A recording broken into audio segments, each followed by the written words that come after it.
I grew up at a summer camp where I was doing outdoor things all of my life.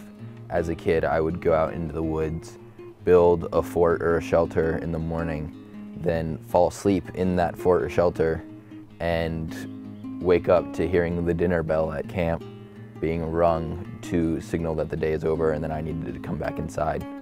And I think that was one of the big things that pushed me towards a school like Alderleaf versus the traditional college, where I would drive through and just see all of the kids in just going to and from classes with these big old backpacks of books and not looking like they were enjoying themselves. And getting to come to Alderleaf now, and just every day that we show up at class, everybody just has huge smiles on their face because they're happy to be here and they want to be here.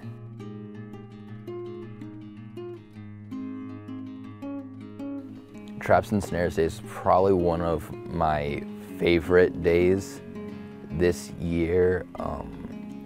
It was a day that I had been looking forward to because I had done a little bit of research and done a little bit with it on my own back in Virginia, but not that much.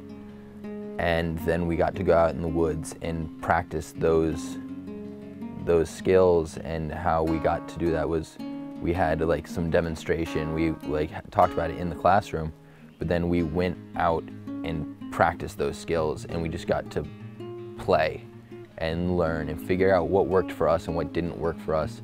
And getting to do that is, in my opinion, the best way to learn something and how to maintain that knowledge. And it's definitely something I'm going to remember for the rest of my life.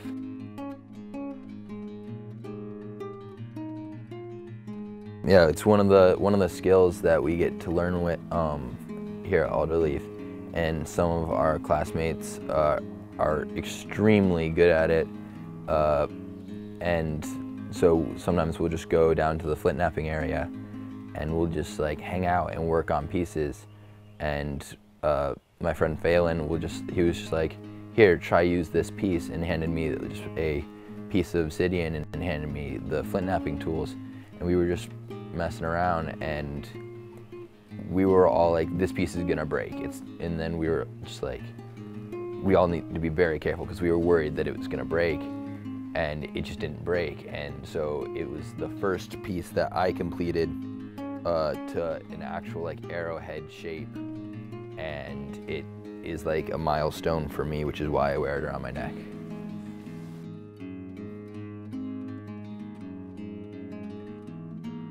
My favorite trip was the winter trip to Scalitude in Twisp, Washington, which was just phenomenal. I am a person who likes water in all forms, be it rain, snow, sleet, or hail.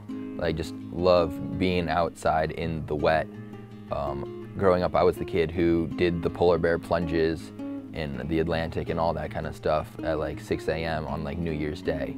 So the cold never really has bothered me that much, and just getting to be out there on top of 3 feet of snow building quinzees, which are snow survival shelters, I think I walked around for the whole 4 or 5 days with just a giant smile on my face, because I got to be outside in the snow just playing and learning at the same time. And then we were tracking animals in the snow. We got to see flying squirrel tracks, and I got to learn about winter ecology in that region, which was phenomenal. And just getting to be out there was probably one of my favorite trips of the year.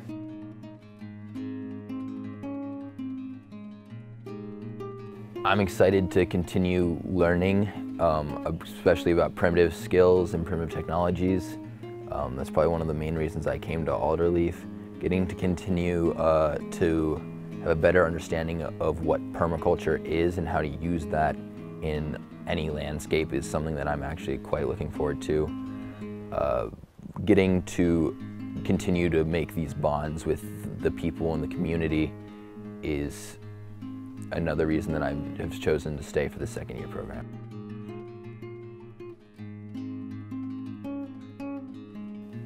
Transformative.